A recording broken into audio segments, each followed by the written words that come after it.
कराची में मुख्तलिफ कारोबारी मराकज़ बिजली की लोड शेडिंग से मुतासर हैं। रिहायशी इलाकों के साथ मार्केटों में ताजिर और दुकानदार भी बिजली की लोड शेडिंग से परेशान हैं। मजीद जानेंगे अपने नुमाइंदे बसीम इफ्तिखार से। बसीम, बताए गए एहतजाज के हवाले से। जी बिल्कुल, कराची में जहां एक जानिब मौसम शदीद गर्म है तो वहीं बदतरीन लोड शेडिंग का सिलसिला जारी है। उसकी वजह से जो मार्केट है और बिल्कुल जो कारोबारी मराकज़ हैं वहाँ पे जो कारोबारी सरगर्मियाँ हैं वो भी जो है वो मांद होकर रह गई, क्योंकि बदतरीन लोड शेडिंग के सिलसिले में ताजिर और जो दुकानदार हैं वो परेशान हैं।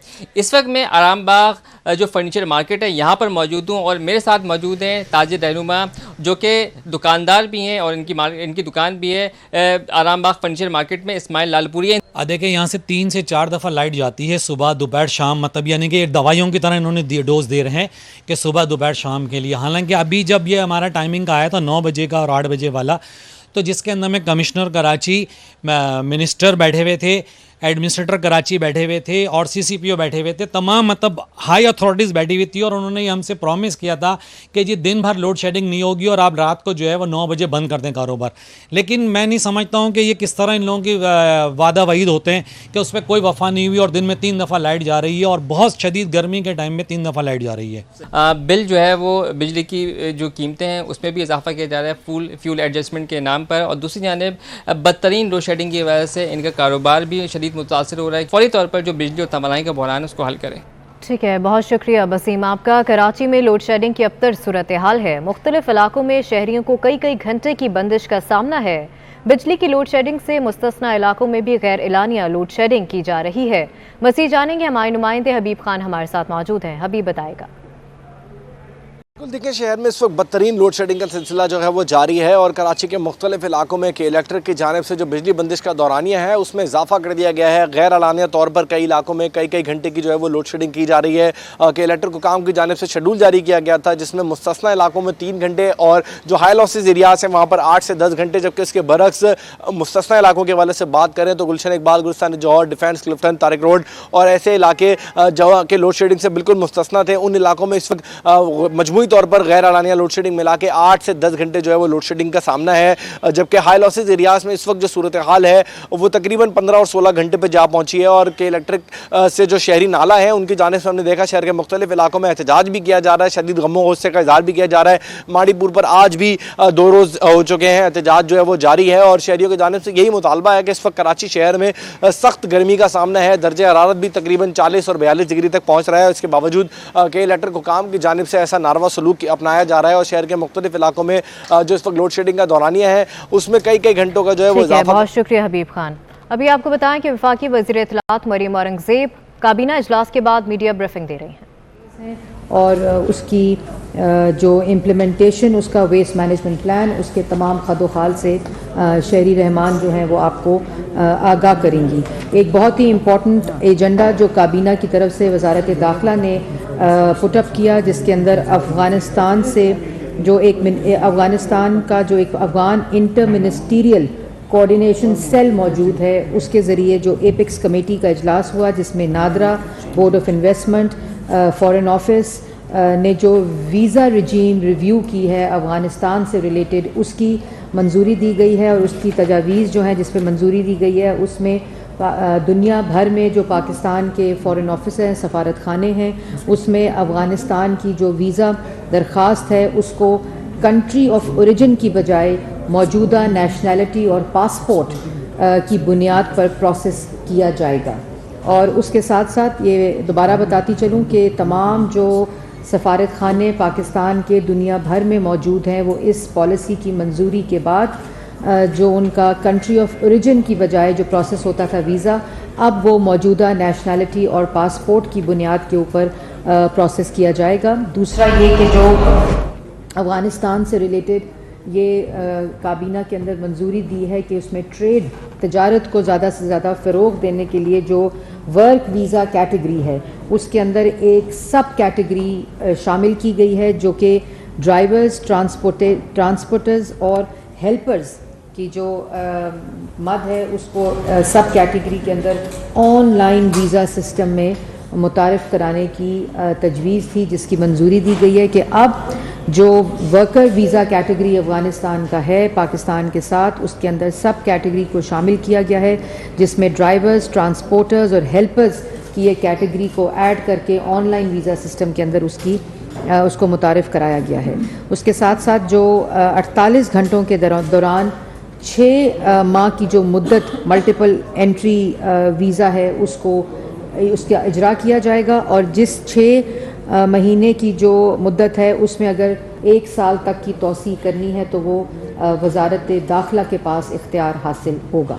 तो उसको 48 घंटे के अंदर अंदर 6 महीने की मुद्दत की जो कैटेगरी है मल्टीपल एंट्री वीज़ा उसका मंजूरी दी गई है। उसके अंदर 6 महीने मतलब कि 1 साल की तौसी तक जो इख्तियार है वो वजारत दाखिला है। उसके साथ साथ जो वीज़ा के लिए दरकार दस्तावेज़ हैं उसमें भी दरख्वास्त कुंदा की फ़ोटो, पासपोर्ट, ट्रांसपोर्ट कंपनी के जो रजिस्ट्रेशन है, एम्प्लॉयमेंट लेटर शामिल होंगे, जबकि तौसी की सूरत में सिर्फ एंट्री वीज़ा पेज अजाफी तौर पर दरकार होगा। इसकी भी मंजूरी दे दी गई है। और जो इम्पॉर्टेंट चीज़ है, जो आसानी के लिए हमारे जो वर्कर्स आते हैं, जिनका तिजारत के अंदर, ट्रेड के अंदर उसको फ़रोग देने के अंदर भी उनका हिस्सा होता है, उनके लिए एक आसानी पैदा की गई है कि ड्राइवर्स, ट्रांसपोर्टर्स और हेल्पर्स की जो वीज़ा के लिए बोर्ड ऑफ इन्वेस्टमेंट और का रिकमेंडेशन लेटर और SECP की जो रजिस्ट्रेशन चाहिए होती थी उससे उनको इस्तिस्ना दिया जा रहा है कि जो उनको अगर वीज़ा चाहिए तो जो ड्राइवर्स हैं, ट्रांसपोर्टर्स हैं और जो हेल्पर्स हैं उनको बोर्ड ऑफ इन्वेस्टमेंट का लेटर ऑफ रिकमेंडेशन और SECP की रजिस्ट्रेशन से इस्तिस्ना दिया जा रहा है, क्योंकि और इसका बुनियादी वजह इस ईज़ ऑफ डूइंग बिज़नेस की है कि ये तमाम जो ट्रेड है और जो इनका काम है वो बॉर्डर के ऊपर होता है, इसलिए इनको इन दोनों चीज़ों से इस्तिस्ना दिया जा रहा है। और उसके बाद ये हदायत जारी कर दी गई है इस मंजूरी के बाद के नादरा को फौरी तौर पर इस ऑनलाइन सिस्टम के अंदर जो चेंजेस हैं और इसको ऑनलाइन सिस्टम के ऊपर लाया जाए, इसके निज़ाम में तब्दीली को यकीनी बनाने के लिए काबीना की तरफ से हदायत जारी कर दी गई है। और इसके ऊपर मज़ीद ईज़ ऑफ डूइंग बिज़नेस के सिलसिले को जारी रखने के लिए एक काबीना की कमेटी का भी आज बनाई गई है प्राइम मिनिस्टर की तरफ से, और जो इस अमल को एक रेगुलर और कंटिन्यूस प्रोसेस का वो अमल जो है उसकी शुरुआत आज काबीना ने उसकी भी मंजूरी दी गई है। इसके साथ साथ जो एक बहुत मसला अफ़गानिस्तान से जो मरीज़ आते हैं मेडिकल ग्राउंड्स के ऊपर, उसके वीज़ा नरमी की भी तजवीज़ इसमें शामिल है, जिसकी आज मंजूरी दी गई है। इसके साथ साथ मैं इससे पहले कि कायरा साहब और रिलीजियस हज पॉलिसी के अंदर तरमीम भी जो पेशावर हाई कोर्ट के फ़ैसले की रोशनी में की गई है, जो प्राइवेट हाजी जिन्होंने जाना था ज़ाहिरीन, उन सब का भी अभी आपको जो सेक्रेटरी हैं रिलीजियस अफेयर्स के वो इसको कंप्लीट इसके क्या खदोखाल हैं उसके ऊपर भी ब्रीफिंग देंगे। इससे पहले मैं उधर जाऊँ और कायरा साहब भी अपने एजेंडे के ऊपर आपको ब्रीफ़ करेंगे जिसकी काबीना ने आज मंजूरी दी है। तो मैं शहरी रहमान साहिबा को से दरख्वास्त करूँगी कि वो जो आज हैज़रस वेस्ट मैनेजमेंट की पॉलिसी पाकिस्तान में पहली दफ़ा जिसकी मंजूरी दी गई है काबीना की तरफ से, और इसके बाद इसके क्या खदोखाल हैं, इसकी इम्प्लीमेंटेशन प्रोसेस क्या होगा और सूबों के साथ किस तरह मुशावरत के बाद ये इसका एक कंप्लीट इम्प्लीमेंटेशन प्लान बनेगा। वो शहरी, over to you for this briefing.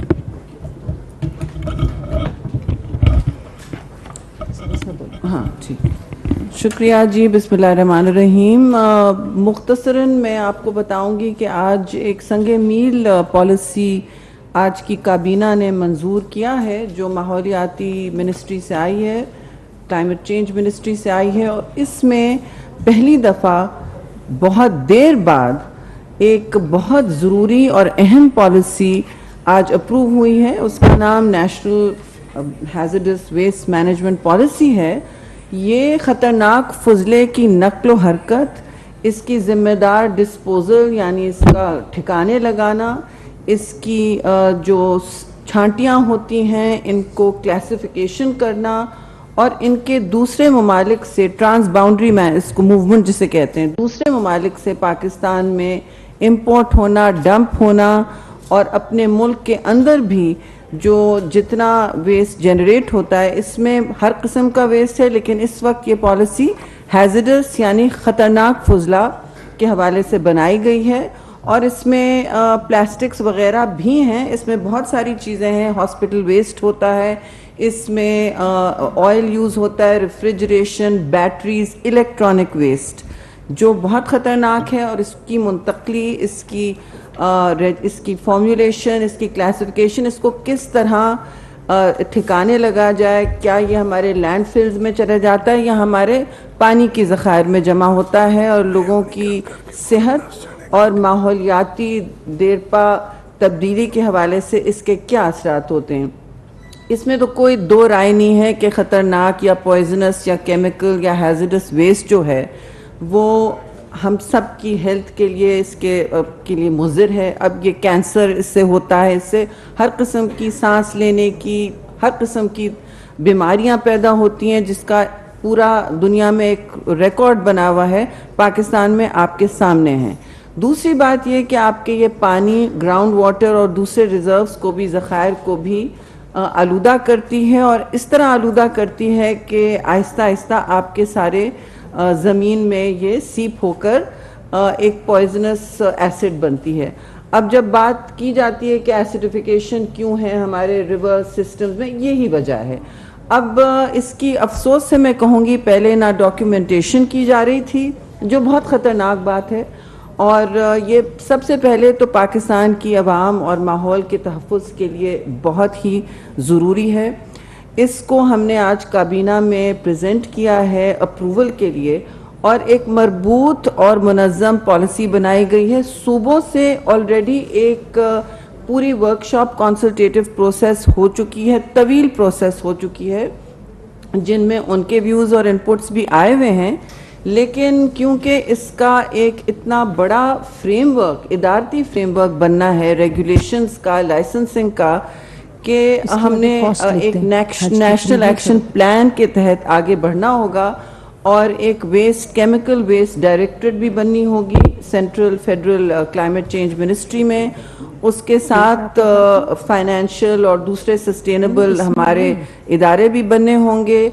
Environment protection agencies जो हर सूबे की होती हैं, और सेंटर की भी है, वफाक की भी है, इनको स्ट्रेंथन करना होगा, इनको बहुत मुस्तहकम करना होगा, और इनके साथ हमें एक तरीक़ेकार बनाना है, रेगुलेटरी फ्रेमवर्क बनाना, you can talk later, regulatory framework बनाना है जिसके मुताबिक ये सब एडमिनिस्टर होंगी। अभी तक ये नहीं हो रहा, और इस हवाले से एक मैं आपको बात बता दूं कि 2019 में मसलन कोई 624 कंटेनर, आप सबको याद होगा, आप कुछ ने स्टोरीज भी फाइल की थी, बड़ी स्टोरी बनी थी, 624 कंटेनर शिप हुए थे अमीर ममालिक से, और एक नहीं, वो बहुत सारे जमा थे इसमें, जिन्होंने पाकिस्तान में इलीगली ये डंप किया था। अब इलीगली इस तरह से कि आपके यहाँ किसी ने उसको आने भी दिया होगा।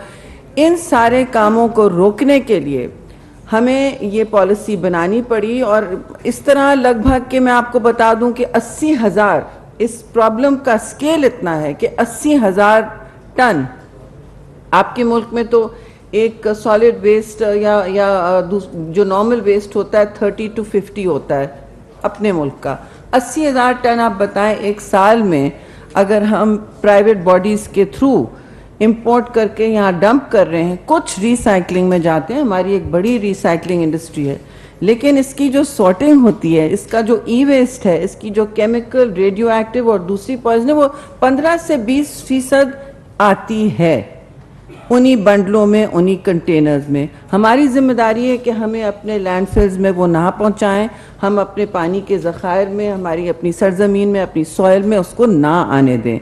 तो ये रेगुलेटरी फ्रेमवर्क बना है, इसको बहुत पहले बनना चाहिए था, बिकॉज आलूदगी फैल चुकी है हमारे फेफड़ों में, हमारे खून में, हमारी खाने में, हमारे पानी में, और इसको रोकना बहुत ज़रूरी है। सबसे पहले तो मैं ये कहूँगी कि ये सूबों के साथ फिर एक प्रोसेस शुरू होगा, क्योंकि हमने पॉलिसी बनाई है जो मुल्क के बाहर जो इंटरनेशनल अग्रीमेंट्स हैं जहाँ जहाँ पाकिस्तान ने साइन किया है, जो मेन इसका ट्रांस बाउंड्री मूवमेंट को रिस्ट्रिक्ट जो करता है, जो रेगुलेट करता है, वो है बेज़ल कन्वेंशन। पाकिस्तान उसका सिग्नेटरी है, उसके मुताबिक भी ये होना था। फिर स्टॉकहोम कन्वेंशन भी है और मिनामाटा कन्वेंशन भी है जो प्लास्टिक्स को रेगुलेट करते हैं। इसमें मैं आपसे बताती चलूँ माइक्रो प्लास्टिक्स भी शामिल हैं।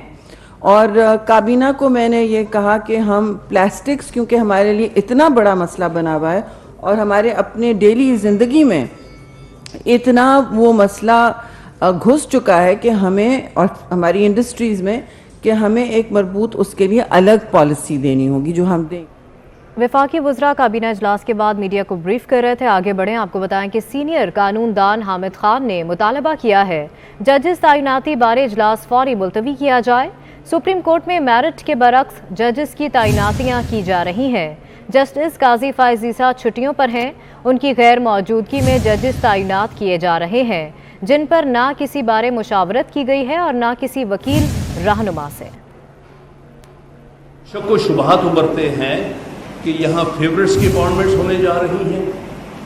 वो असूल जो हमने पिछले साल मुल्क भर की लॉयर्स कन्वेंशंस जो लाहौर में, कोयटा में, कराची में, पेशावर में, इस्लामाबाद में, कोयटा, हर जगह हमने होल्ड करके यूनानिमसली सारी लॉयर कम्युनिटी ने कहा था कि सुप्रीम कोर्ट में अपॉइंटमेंट्स सिर्फ सीनियरिटी की बेसिस पर होनी चाहिए।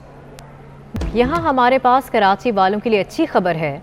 वफाकी काबीना ने बिजली महंगी करने की समरी मौखर कर दी है कि इलेक्ट्रिक ने सार्फिन के लिए बिजली 57 पैसे महंगी करने की समरी काबीना में पेश की थी जिसे वफाकी काबीना ने मुस्तरद कर दिया है। बिजली रवा माली साल की पहली सहमाही एडजस्टमेंट की मद में महंगी करने की तजवीज़ दी गई थी। कराची वालों से इजाफी वसूली 3 माह के लिए की जाना थी। ECC ने भी बिजली महंगी करने की मंजूरी दे रखी थी मगर वफाकी काबीना ने समरी मुस्तरद कर दी है।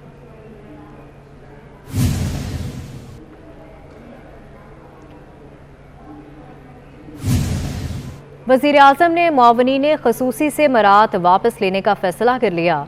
वज़ीर आज़म के 4 पार्लियामेंटेरियंस मुआवनीन ख़ुसूसी से वफाकी वज़ीर वज़राए मुमलिकत के मरात वापस ले ली गई हैं। वज़ीर आज़म की मंजूरी के बाद नोटिफिकेशन जारी कर दिया गया है।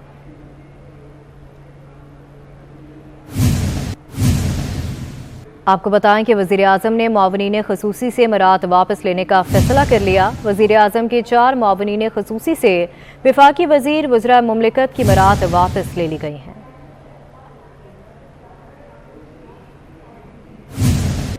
FBR ने 6000 अरब से ज़ायद महसूलात जमा कर लिए हैं। तर्जुमान FBR के मुताबिक मौजूदा माली साल के लिए मुकर्रर करदा इब्तदाई टारगेट 5829 अरब गुज़िश्ता हफ्ते पूरा कर लिया गया था। FBR 30 जून तक 6100 अरब रुपए हासिल करने के लिए पुरअज़्म है। आपको बताएं कि FBR ने 6000 अरब से ज़ायद महसूलात जमा कर लिए। तर्जुमान FBR के मुताबिक मौजूदा माली साल के लिए मुकर्रर करदा इब्तदाई टारगेट 5829 अरब गुज़िश्ता हफ्ते पूरा कर लिया गया था।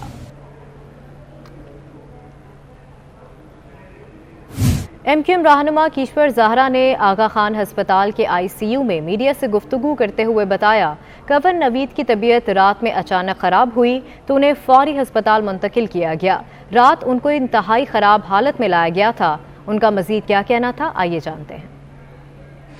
मैं रात को तकरीबन 12 और 1 के दरमियान अचानक ख़राब हुई तो फ़ौरन हॉस्पिटल ले आए थे और उस वक्त काफ़ी ख़राब हुई। एक्चुअली उनको ब्रेन हेमरेज हुआ है। आपकी मुलाकात हुई, देखा आपने? जी हाँ, मैं गई, लेकिन वो चूँकि उनको अब बैंड लग चुका है तो बातचीत तो नहीं, लेकिन हाँ मैं अभी अंदर की ओर देख कर आई हूँ। लेकिन मेरी गुजारिश ये है कि हमारे यहाँ बड़ा अजीब गरीब सिस्टम हो गया है कि कोई भी अफवाह फैला दी जाती है। मौत और ज़िंदगी अल्लाह के हाथ है, लेकिन ऐसा कुछ नहीं है। तबीयत उनकी कुछ बेहतरी की तरफ है और अल्लाह की ज़ात से तो आखिरी वक्त तक उम्मीद रखी जाती है। All Pakistan textile mills association ने वज़ीर आज़म शहबाज शरीफ को ख़त लिखा है। ख़त में कहा गया है कि टेक्सटाइल सेक्टर को रियायती निर्खों पर बिजली और गैस की मुद्दत 30 जून को ख़त्म हो रही है। हुकूमत के साथ तवानाई की कीमतों पर कई इजलास किए गए। टेक्सटाइल इंडस्ट्री बरामदी ऑर्डर बुक नहीं कर रही। इसी हवाले से मज़ीद जानेंगे। वकास अजीम हमारे साथ मौजूद हैं। वकास से बताएगा इस ख़त के हवाले से। जी, all Pakistan textile mills association के जो चेयरमैन है रहीम नासिर, उनकी जानिब से आज वज़ीर आज़म शहबाज शरीफ को ख़त भेजा गया है, जिसमें उन्हें यह बताया गया है कि टेक्सटाइल इंडस्ट्री जो है वो इस वक्त शदीद मुश्किलात का शिकार है और मुस्तक़बिल के जो आर्डर हैं, बरामदी आर्डर हैं, वो बुक नहीं कर रही। और उसकी वजह यह है कि हुकूमत जो है वो टेक्सटाइल इंडस्ट्री के लिए बिजली और गैस की कीमतों का जो ऐलान है वो 30 जून से पहले नहीं कर रही। एप्टमा का ये कहना है कि इस मामले के ऊपर हुकूमत के साथ कई मुज़ाकरात किए गए हैं और कई मीटिंग्स भी हुए हैं, लेकिन इसका कोई नतीजा नहीं निकला। और ज़रूरी है कि मुल्की बरामदात को बढ़ाने के लिए टेक्सटाइल इंडस्ट्री के लिए बिजली और जो गैस की कीमत है इसको इलाकाई ममालिक के निर्ख पर फराहम किया जाए और हुकूमत इसका ऐलान 30 जून से पहले करे, ताकि जो गैर यकीनी की सूरत हाल है वो खत्म हो सके। एप्टमा का ये कहना है कि टेक्सटाइल इंडस्ट्री को बिजली और गैस इस वक्त रियायती निर्खों पर दी जा रही है और इसकी मुद्दत 30 जून को खत्म हो रही है। इसलिए जरूरी है कि हुकूमत फौरी तौर पर टेक्सटाइल इंडस्ट्री के लिए बिजली और गैस की जो कीमतें हैं इसका ऐलान करे। जी अच्छा, वकास ये बताएगा कि वज़ीर आज़म की जानिब से जवाब कब तक मौसूल हो जाएगा? कोई मीटिंग कॉल की जाएगी? इस हवाले से कोई अपडेट है आपके पास? जी, इस सिलसिले में अभी खत जो है वो वज़ीर आज़म तक पहुंच चुका है और इससे पहले जो मतालबात हैं वो भी वज़ीर आज़म तक पहुंचाए गए हैं, लेकिन जैसा कि एप्टमा का ये कहना है कि इसका कोई नतीजा नहीं निकल रहा, जिसकी वजह से जो टेक्सटाइल इंडस्ट्री है वो शदीद मुश्किलात का शिकार है और खासतौर पर जो पाकिस्तान की एक्सपोर्ट्स हैं वो इस वक्त बढ़ रही हैं। अगर हुकूमत ने टेक्सटाइल के एक्सपोर्ट को बढ़ाना है तो इसके लिए ज़रूरी है कि टेक्सटाइल इंडस्ट्री को बिजली और गैस जो इलाकाई ममालिक हैं, खासतौर पर बांग्लादेश, वियतनाम और भारत के मुकाबले के रेट पर ही फराहम किया जाए, ताकि पाकिस्तान की जो इस वक्त मुआशी मुश्किलात हैं उसको हल किया जाए और बरामदात को बढ़ाकर ज़र मुबादला के ज़खायर को में भी इजाफा किया जा सके। अच्छा वकास, खत में बिजली और गैस के अलावा किस बारे में बावर कराया गया है, किस बारे में लिखा गया है?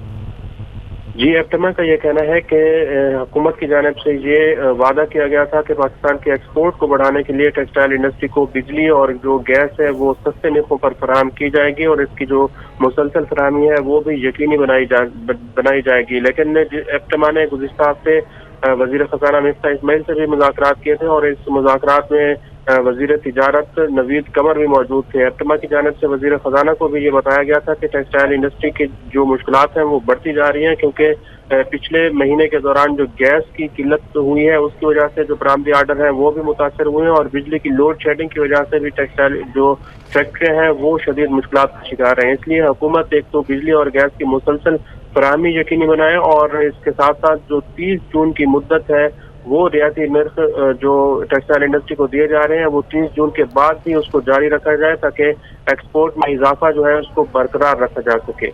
अच्छा वकास, ये बताएगा कि 30 जून के बाद जो है रियायती निर्खों पर बिजली और गैस की मुद्दत ख़त्म हो रही है, तो इस मुद्दत से पहले टैरिफ क्या था रियायती निर्खों पर और बाद में क्या होगा? जी, इस वक्त टेक्सटाइल इंडस्ट्री को जो गैस है वो $6.5 MMBTU पर फराहम की जा रही है और जो बिजली है वो तकरीबन 7 सेंट फी यूनिट पर फराहम की जा रही है। और ये जो एग्रीमेंट है ये PTI के दौर में हुआ था और ये यकीन दहानी कराई गई थी साबिक़ा हुकूमत की जानिब से भी कि टेक्सटाइल इंडस्ट्री के लिए ये जो निर्ख हैं बरकरार रखे जाएंगे। लेकिन पिछले एक महीने के दौरान चूँकि आलमी मार्केट में तेल की कीमतों में बहुत ज्यादा इजाफा हुआ है और जो यहाँ पर वजारतें हैं खासतौर पर पावर डिवीजन और पेट्रोलियम डिवीजन, उनका ये कहना है कि टेक्सटाइल इंडस्ट्री को जो रियायती निर्खों पर बिजली और गैस दी जा रही है इसको खत्म किया जाए और जो सब्सिडी दी जा रही है उसको भी वापस लिया जाए, क्योंकि IMF की जो शराइत है वो यही है कि तमाम शोबों के लिए जो हुकूमत सब्सिडी दी जा रही है उसको बराबर किया जाए और किसी भी शोबे के लिए जो इजाफी सब्सिडी दी जा रही है उसको ना दिया जाए। हुकूमत चूंकि इस वक्त IMF प्रोग्राम में है तो इसलिए हुकूमत के जो नीचे वजारतें हैं वो ये कोशिश कर रही हैं कि टेक्सटाइल इंडस्ट्री के लिए ये जो बिजली और गैस के सस्ते निर्ख हैं इसको वापस लिया जाए। लेकिन जितने भी अब तक मुज़ाकरात हुए हैं एप्टमा का ये कहना है कि इसमें कोई नतीजा नहीं निकला और हुकूमत की जानिब से अभी तक कोई यकीन दहानी नहीं कराई गई थी कि 30 जून के बाद अब जो टेक्सटाइल इंडस्ट्री के लिए नया निर्ख होगा वो क्या होगा, क्योंकि हुकूमत इस बात के ऊपर सोच रही है कि टेक्सटाइल इंडस्ट्री समेत जितनी भी इंडस्ट्रीज हैं उनके लिए बिजली और गैस को महंगा किया जाए। इसलिए अभी टैरिफ के बारे में भी जो है वो गैर यकीनी सूरत हाल है। एप्टमा को ये नहीं बताया गया कि 30 जून के बाद टेक्सटाइल इंडस्ट्री के लिए नया टैरिफ क्या होगा। ठीक है, गैर यकीनी की सूरत हाल है। बहुत शुक्रिया वकास अजीम, आप हमें तफसीलन आगाह कर रहे थे। शाहिद आफरीदी का मोटरवे पर चालान हो गया। शाहिद आफरीदी लाहौर से कराची आ रहे थे कि मुकर्ररा हद से तेज गाड़ी चलाने पर मोटरवे पुलिस ने 1500 रुपए का जुर्माना कर दिया। साबिक कप्तान ने मोटरवे पुलिस को शाबाश देते हुए कहा कि कानून सबके लिए बराबर है। शाहिद आफरीदी ने मोटरवे पुलिस के एहलकारों के साथ सेल्फियां भी लीं।